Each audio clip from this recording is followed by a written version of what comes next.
Salam hörmətli izləyicilər, sizi bir xatadan qorumaq istəyirəm. Siz bilirsiniz ki, əyri zolaqlar çəkilib, bunun mən əleyhinəyəm. Səbəbini də demişdim. Qoy bir dəfə də təkrar edeyim və siz özünüzü necə qoruya bilərsiniz, onu da deyim. Əyri zolaqların xatası odur ki, siz sağa məsəl üçün verirsiniz, sağınızda, arxadan düzünə gələn maşın, məsələn bu ağ maşın sizi vura bilərdi. Sola da verəndə soldan, arxadan gələn sizi vura bilər. Çox sürücülər əlbəttə ki, güzgüyə baxmırlar ki, öz zolağımla gedirəm də. Artıq bir neçə hadisə olub ki, tanışlarımın başına gəlib, onlar deməli sağa sola verəndə arxadan düzünə gələn onları gəlib böyürdən vurub.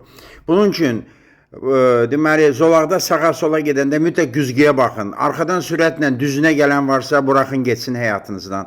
Yalnız belə özünüzü qoruya bilərsiniz. Diqqətinizə görə çox sağ olun.